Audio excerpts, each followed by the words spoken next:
All right, so I know we're getting excited. You're like, oh man, this is great. Like, I finally have like the assets I need to go and make a bunch of money, and I know what I need to do, I think. But then you're kind of also maybe like, all right, but where should I go? Right? Like, I get it. I've been there. So here's where you need to go. I find all the time like, oh, people do this wrong, and people who get hired to help people don't actually help them because they complicate things and they fall for shiny objects and they sell services and products that they don't actually use and that don't actually work. And it's just sucky. So I'm going to just show you right now what does work. So what I need from you is to, so most people what they do is they go in, they dig into your business. Like if you were to hire a consultant, like Johnny Consultants the third, right? He would come in and he'd look at all the stuff you're doing wrong and he'd be like, "Oh, you got to do that better. Oh, you better do that better. Your logo design's crappy. Your copy isn't very good. Oh, your website looks a little janky." And it's like, "Dude, Johnny, I know. Tell me something I don't know." Right? Like, "Dude, I paid you money. You could tell me something like new." Right? But Johnny doesn't get it because Johnny sucks at business. Right? I remember like not too long ago, well, oh man, I'm getting in trouble for saying this, but not too terribly long ago, I was in a mastermind, and this gal who is a very good person, I really appreciate them. She got basically, she went up in front of everybody and was like, "Yeah, and I had my first 20K month, right?" And everybody's like, "Oh, it's so cool," which is great. It's an amazing accomplishment. Um, but she did it through like getting clients, like client work, right? To like help them with their marketing. And I'm just thinking to myself, like, you just had your first 20K month, yet people hire you to help them with their marketing, right? And you didn't get your 20K month by marketing. You got your 20K month by helping people with their marketing. Do you see what this, like, how, like, I actually have, it's funny, I wish you could see this. I got a picture on my wall of someone who I have completely surpassed, actually. But I remember, like, when I was first starting out, I have a picture of, it's kind of weird, but, like, I'm a competitive guy. So coming from a sports background, football background, like, I remember being in college, like, we'd get scouting reports. So basically what that is like the team we were playing that week, we would get a report on all of the different players that they have on the team, and then what like by position, and then like kind of like their what their game plan will be, what type of offense and defense they run, how they play the game, and like what to expect. And I remember our coaches did a really good job of breaking down like individual people. Like it literally, it had in the report, it had each of the 11 starters. So I was on defense, so it showed the 11 offensive starters on the team we're going to play, and it showed like the person's picture. It showed their full name, their height, weight, major, like every single bit of intel about each player. And I really appreciated that because I was like, holy crap, like I actually know who I'm about to play against, and like I can spot weaknesses in that, and it's just motivation. Like you don't like I just it just my competitive nature kicked in. So anyway, that's why I have a picture of somebody. I totally need to replace them because, like I said, I've totally surpassed them. But this is a copywriter that none of you have heard of, I guarantee. That's why I need to replace them. And they were like basically a knockoff of me maybe 5 years ago is when I first printed that off. And they were just like kind of like, I don't know, like, you know that person that always like dates your ex, like, you know, like always gets your seconds, like that's her. And now I just kind of look at it and I was like, what, like, yeah. But before it really motivated me. I was like, oh, this is awesome. I got it. Like, I'm gonna destroy her. Like, and it wasn't like I did anything against her. It's just like I need to beat that person. Like it was staring at me, right? Like sometimes it's really good to have your competitors like looking at you, so you are reminded, like, don't be complacent, don't slow down, foot on the gas, right? And I remember like one of the things she said that will never leave my mind. It is just so ridiculous and just kind of highlights the problem. Is I remember for some reason there was a client. This was years ago, but there was a client that was kind of going back and forth between her and I. And what was happening is I was basically pitching my service, and then she would pitch her service, and then the client would tell us what the other side said. And I remember it was such an interesting position to be in. It's like um, now, like trust me, now the right thing to do is say, look, if you're even considering it, go with her because I don't think we're honest to goodness. I don't think we're a good fit because our service, like you shouldn't even be making a comparison. It's a mistake to even be comparing us. So if that right there tells me I don't think this is the right fit. So go ahead, like go with her. It's all good, right? But back then, I just found it kind of interesting, so I like played along. And I remember one of the things that that copywriter told um, the potential client. She said, well, I'm a millionaire, right? She's like, literally verbatim, I'm a millionaire, right? And I remember how ridiculous that was because the client was like, well, she's a millionaire. And I at the time, I guess, I don't know, depending on how you define a millionaire, I guess I, by some standards was, by some standards wasn't back 5 years ago. But I remember like thinking to myself, like, what the hell does that have to do with you? Right? I said that to the client. I didn't say that I didn't swear, but I was like, what does that have to do with you? How about like what she's done for her clients? Right? Like, wouldn't that make a little more sense to figure out what she's done for her clients as opposed to like just spouting that she's a millionaire? She's a millionaire because she's convinced a bunch of people to pay her. How about her clients? How many of her clients are millionaires? I actually ended up winning the job because I like literally said like I've made it was such a powerful thing for me to go and like do some research to figure out how many people that I worked with became either 100,000aires or millionaires after working with me. And it was like a no-brainer. I don't remember the number off the top of my head, but there were plenty, right? So anyway, the point is like don't let people like lead you the wrong way. Okay, there's people out there, well-intended, many of them, that just don't understand what the hell they're doing. And by now, I know you know that this is the real deal. This is the truth that you have been so desperately waiting to hear, which is awesome and amazing. And I'm so proud to be the deliverer of the good news. Okay, so let's get to the point. So what I want to do is diagnose not what doesn't work or what isn't good, because that's amateur hour stuff. I want to talk about what did work to this point, okay? So you have more assets than you probably think, right? I just talked to another person in my group coaching who's in my Dream 100 course, and I was like, all right, so you've got 10 or so leads right now of people that you've worked with in the last like 2 weeks, right, that you could pitch this to. He's like, yeah. I'm like, all right, what about before that, right? How? And he's like, yeah, but that's it. I'm like, okay, but what about before that? Like, did you work with people before that? Well, yeah. I'm like, okay, well, how many do you think you work with?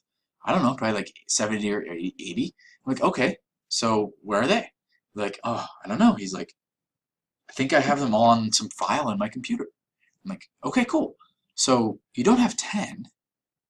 You've got 70 or 80 plus 10, right? So you've got between 80 and 90 people, right? He's like, yes. I'm like, oh my gosh, isn't this amazing? You have to spend $0 to reach 70, 80, 90 people who are very, very, very, very, very, very, very well qualified because they've already spent money with you, right? To now pitch your thing to. And he's like, oh my gosh. I'm like, and look, if you only convert, let's say 5%, let's get crazy. Let's say 5%, so you get 4 new people into your program. And you're charging 5K a head, right? 5K times 4 is what? 20K. So I said, you're literally so if like think about this, you are $20,000 sitting on the other side of this microphone from me, like it's right here, and all you have to do, right, is send an email or send a Facebook message or pitch with a script I give you. You don't even have to get on the phone. All you have to do is pitch these 70, 80, 90 people, okay? And let's say it takes 3 minutes per person. That's 200, and let's say 220 minutes divided by 60. That's less than 4 hours to make 20 grand. Let's say it takes 4 hours, okay? 20,000 divided by 4. You're making 5 grand an hour, my friend. Have you ever made 5 grand an hour before? Probably not. No. Okay, cool. So you should go make your 5 grand an hour, okay? And then send my goat some Christmas cards. Okay, so let's think about what the hell do you have? What has worked to this point? What has worked? Because something's worked. Something has worked, or you would not be eating and breathing right now. Okay, you would be hungry, and you wouldn't be on the internet. to watch this. I mean, maybe you'd be at the public library, but I think by now they'd kick you off. I think the timer goes off in like less time than what it took to get here to this point. So the point is this: what has worked? Okay, most likely you have like people in your past, probably customers in your past, that maybe you, let's face it, maybe you didn't provide the world's best service to. That's okay. I've been guilty. When I was 18 years old, people were hiring me for shit that I was not even an expert at. Okay? It happens. It happens. But guess what? Those are low-hanging fruit that you need to go after right now with your offer. Okay? And here's the truth. You're going to pick some old scabs. Some people might be, I know what you're thinking. The worst case scenario is this: Dana, I don't want to do that because I can't handle somebody saying, oh, you suck. I didn't get shit from you. I want my money back. Right? You're scared of that probably. How do I know this? Because I've been through that. Okay? But guess what? You can easily win them back over. And here's how. I've said this before, but your best customers are going to be the ones that have weathered a storm with you. Okay? What that means is this. Think of the last time you had a poor experience at a restaurant or a shopping retail outlet, or like just a professional service, whatever, right? Think of the last time you had a bad experience, right? I think about, let's see. Oh, we went out for dinner at a local bar restaurant just in our hometown in Richmond. Becca and I did, right? We went on a date night and we got wings. And I was like, oh, yes, wings, right? And the place is just cool as heck. It's got all this awesome, amazing ambience. Like you walk in and like it's called the Old Saloon, right? And you walk in and there's like bikes on the wall and like an old-fashioned bar from literally that they shipped up from Chicago in like 1908 or something. Just all this history and amazing, cool stuff. And we order the wings and we get into eating the wings and they're friggin' raw. They're like I'm not like I'll eat most things, like I'm good, but like this shit was raw. Like we would have got sick if we would have ate it. And we don't make a big deal. We don't like to complain. We don't like to make a big deal of things. Like that, it's just not a big deal. And we just like kind of nonchalantly said to the waiter, we're like, hey, honestly, like we don't care, but like these are a little bit more raw than then I think we should probably not eat them. But like it's not a big deal. Please don't make a big deal about it. And they were really good about it. And then he's like, can we make more? I'm like, no, it's all right, man. Like, don't even worry about it. We're actually I don't know, I made up some excuse, right? And I just thought that was gonna be the end of it. He wouldn't charge us, and it's kind of a wash, right? And they came back out, and at the end of the meal, when he gave us our check, he gave us a $25 gift card.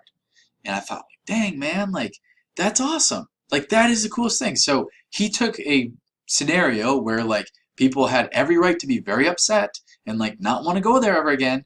And he turned us around. And now we've gone back there, probably at least 4 times. And we don't go out that much, so that's a lot. We've gone back there, and I screamed praises about them and thought just, like, they're awesome, right? So, again, your best customers will be the ones that have weathered a storm with you. So even though you might be picking old scabs and you might be upsetting people or bothering people, you're really not. You're really just either getting them in your world or shoving them back out. Like, because they're in limbo right now. You don't know. How do you know? Have you followed up to ask? Probably not. So you don't know. Okay? You don't know. So what I highly suggest is going back, digging out that list of people. If you don't have a CRM, use mine. Okay, I've given to you for a reason. Throw them all into that CRM and then start hitting that list with it. Okay, just start hitting that list with your offer. And again, don't sell the thing that sells the thing. And if they come back upset, like, hey, you suck, like, I hate you. But just be like, oh man, like, I'm gonna be honest. Like, I can remember myself saying this before. Like, I'm gonna be totally honest, man. Like, my stuff has really evolved and changed and gotten a lot better since we worked last time. So I would love for the opportunity to make it right and to give you and prove that to you. And I just want to give you this, right? And then I'd give them something, and they'd get it. And they'd be like, dang, like, this is actually really good, thank you. And then they're like, what else do you have? And I'm like, oh, wouldn't you like to know, right? And you just get them, you just got to give them value and just square up that value exchange, because honestly, that's all businesses is, value exchanges. So remember, your price, if it's here, your value needs to be here or higher. What happened if your customers were unhappy is your price was here and your value was like here, somewhere in here. So all you have to do to get them happy again is just be like, oh man, like I'm so sorry. Can I please make it up for you? I'd love to send you this. Then you get their value back to here or even here. And then they're like, okay, cool, what's next? And then you go here and here and here. And it's just, that's all it is. It's that simple. So figure out what worked in the past. You probably have for sure leads from your past, if not customers. And you'd be surprised too, if you're reinventing yourself, the people from your past that are in a different niche that you used to be in are going to want to follow you into the new niche that you are in now. Okay, there is a lot of crossover, which really surprised me, to be honest. For example, I used to be very well known in the Amazon seller space. I was the go-to world, like the best Amazon copywriter in the world. And I thought, well, great. Now I have thousands of customers and leads from my Amazon days that are no good for me now because I'm in the more general entrepreneur space. And I realized after asking them and talking to them, they want my stuff still, right? Even though it's not specific to Amazon sellers like it used to be, they still want my stuff. And they're still entrepreneurs. So highly suggest, even if you're rebranding yourself and you're going out into new spaces, let's say you're going from transitioning from one-to-one work into one-to-many or vice versa, or you're going from a service to a product, I don't care, like bring them with their assets, okay? And it doesn't hurt to try. The worst thing that they can say is I hate you, right? And I'm going to call the FTC, or I'm going to sue you, or I'm going to kill you, right? I've heard all the above, and I'm still here. As far as I know, I'm doing okay. Haven't been to prison yet, haven't been killed yet, haven't had, let's see, I don't know, I've had a bunch of stuff happen, but people are crazy and you just, oh well, right? Oh well, whoops, like, sorry, didn't mean to like disturb you. And the cool thing is though, like you have now clarity on whether or not you want to work with them. If they say, I hate you, you're a D-bag, F you, like, give me my money, like, okay, that's cool. I now know to put you in the exile column. Like, now it's not hanging over our heads. But then you'll have many people that'll be like, oh man, like I'm so grateful that you reached out and thought about me, man. Like, cool, let's do it. What do you got, right? And then you just keep going and it costs you nothing. Okay? You don't need shiny objects. You have what you need. Follow my lead. Okay? So figure out what worked and go do more of it. All right?